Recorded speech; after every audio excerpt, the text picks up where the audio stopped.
जैसे हर शनिवार मैं इस समय किसी न किसी एक श्रेणी के लाभार्थियों से बातचीत करता हूं, लेकिन आज थोड़ा अलग हट करके ऐसे बंधुओं से, ऐसे अपने भाई बहनों से बात कर रहा हूं जो किसी एक लाभ लेने के पात्र तो हैं, लेकिन त्याग भावना से, समर्पण भावना से उन्होंने उस लाभ को लेने से एक प्रकार से त्याग दिखाया है और ये कहा है कि इस पैसे का उपयोग समाज हित में कहीं भी आप कर सकते हैं।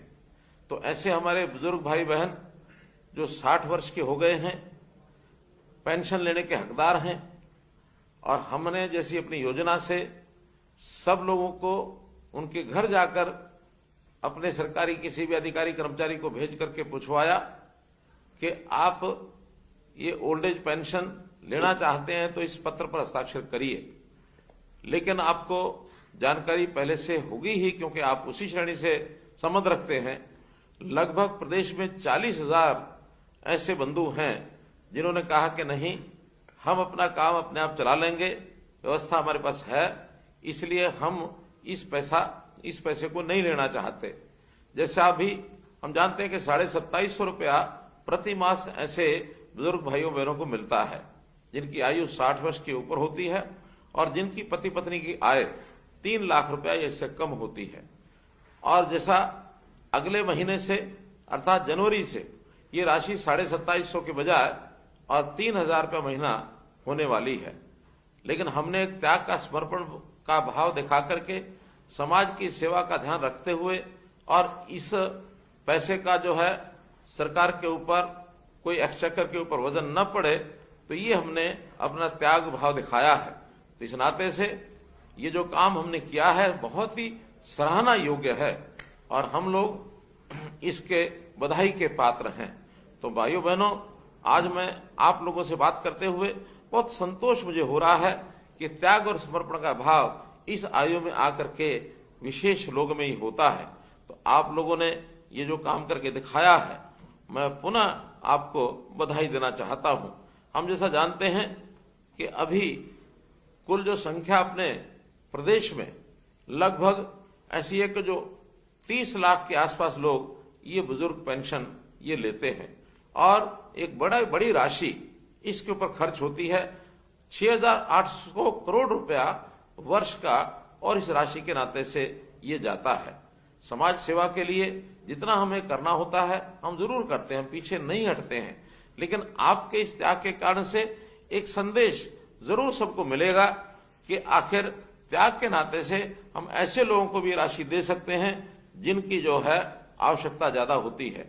हमारी 60 वर्ष की ऊपर की आयु, वास्तव में बहुत लोग स्वस्थ होते हैं, अपने काम को अपने आप चला लेते हैं, लेकिन कुछ ऐसे बंधु भी होते हैं जिनको कोई शारीरिक तौर पर कई बार कष्ट हो जाता है, आयु का प्रभाव होता है, अपना काम स्वयं वो नहीं कर सकते हैं।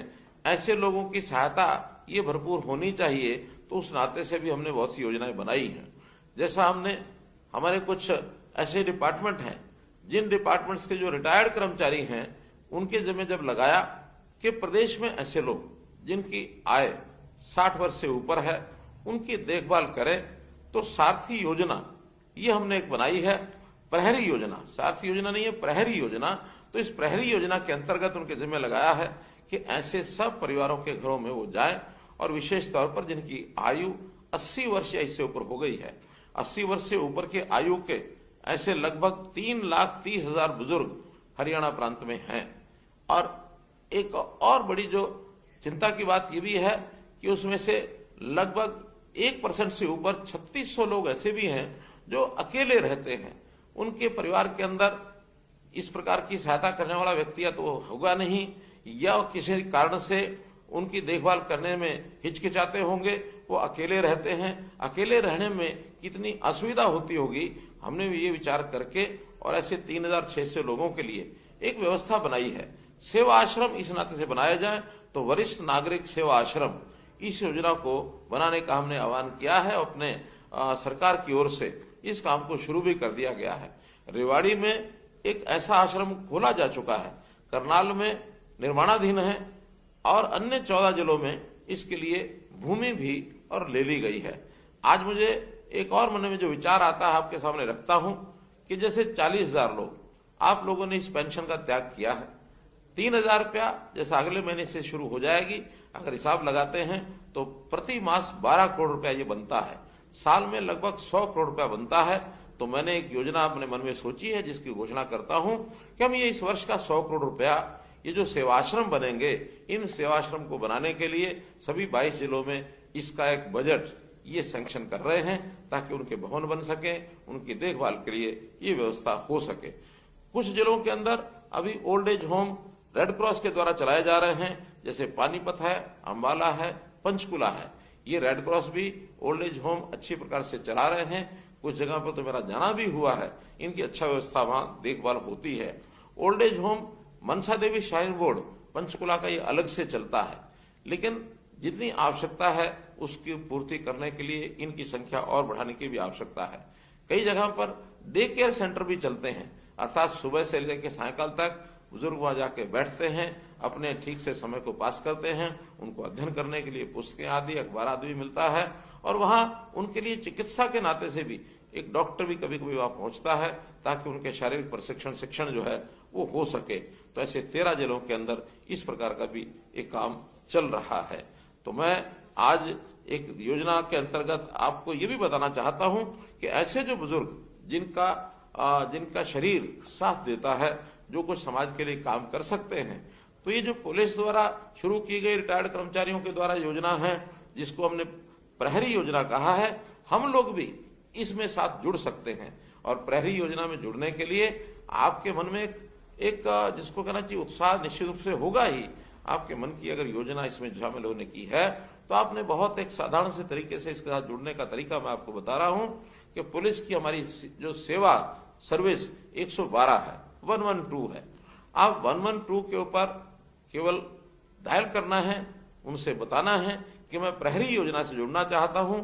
आपको एक वहां निश्चित व्यक्ति जो प्रहरी योजना का इंचार्ज होगा उसके साथ जोड़ दिया जाएगा। आप अपनी बातचीत उनके सामने रख सकते हैं और आपका नाम दर्ज करेंगे, स्थानीय तौर पर आपको संपर्क किया जाएगा। फिर हम इन 80 वर्ष से ऊपर के लोगों की सेवा के लिए अथवा ऐसे अन्य लोगों के लिए जिनको सहायता की आवश्यकता है, उस सहायता के लिए भी हम जा सकते हैं, जुड़ सकते हैं। ये सामाजिक कार्य है, समाज का कार्य है। सरकार तो इसको करेगी ही, लेकिन समाज के लोग जितने आगे आएंगे उसमें निश्चित रूप से हमारा सबका लाभ होगा। अंत में मैं आप सब लोगों के लिए सद्भावना भी चाहता हूं और आपकी जीवन सुखी आपका जीवन रहे, इस नाते से मैं प्रभु से कामना करता हूं। एक विषय मुझे और अंत में ध्यान में आता है कि आखिर जैसे कोई बुजुर्ग होता है, परिवार की भी चिंता करता है, परिवार में सदस्य होते हैं, युवा भी होते हैं, तो हमारे युवा वो कैसे उन्नति करें, तरक्की करें, कैसे आगे बढ़े, ये हर बुजुर्ग की इच्छा होती है।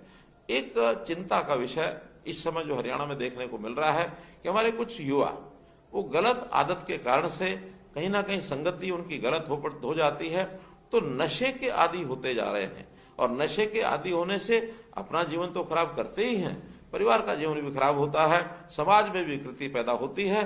तो हम ऐसे नशे को यानी नशा न करे हमारा युवा, इस ओर भी कुछ न कुछ जरूर विचार करना चाहिए, उनको रोकना चाहिए। क्योंकि नशा सप्लाई करने वाले उनके खिलाफ सख्ती करना ये तो सरकार का काम है, लेकिन जन जागरण करना, जो नशे का सेवन करता है, जो इस प्रकार के ड्रग्स आदि लेता है, उसका जन जागरण ये समाज में सामाजिक लोग ही कर सकते हैं। हम चूंकि पूरे जीवन में बहुत अनुभव ले चुके हैं, हमारे तजुर्बे अधिक हैं, तो इस तजुर्बे का और अनुभव का लाभ हम इन बुराइयों को समाप्त करने के लिए जरूर हमको करना चाहिए।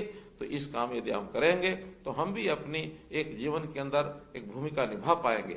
और जिस प्रकार से हमने अपना ये पेंशन छोड़ने की बात कही है, तो ऐसी प्रेरणा क्या हम दूसरे लोगों में जगा सकते हैं? तो इस पर भी हम विचार करें। और साथ में एक प्रश्न और आपसे मैं करना चाहता हूं, आपसे व्यक्तिगत बात करूंगा तो उसमें उनके उत्तर आएंगे कि मैं पूछना चाहता हूं कि आखिर 40,000 लोग जो पेंशन नहीं ले रहे, तो क्या ये निर्णय आपने अपने मन से किया है? कहीं किसी दबाव में तो नहीं किया गया है? और अगर दबाव में निर्णय किया है तो आपको निसंकोच बताना चाहिए, आपकी पेंशन चालू हो जाएगी, इसमें कहीं कोई कठिनाई नहीं आएगी। और इस योजना में और लोग कौन शामिल हो सकते हैं, इसके बारे में भी जरूर जो है हम जनता को जागरूक करें और इस नाते से आगे बढ़ें। 60 वर्ष से ऊपर के जो आय के लोग हैं, जो आयु के लोग हैं, इनकी हर प्रकार की सुविधा हम करना चाहते हैं। आपके मन में किसी प्रकार का कोई सुझाव है तो निश्चित रूप से आप हमको बताएं, क्योंकि जो अनुभवी लोग होते हैं, अनुभवी लोगों का लाभ आगे आने वाली पीढ़ी को हो, ये भी बहुत आवश्यक है। तो इस नाते से आपने ये सारी मेरी बात सुनी है, आपका मैं बहुत बहुत आभारी हूं, बहुत बहुत धन्यवाद करता हूं और इसके साथ साथ आपकी शुभकामना भी चाहता हूं। बहुत बहुत धन्यवाद।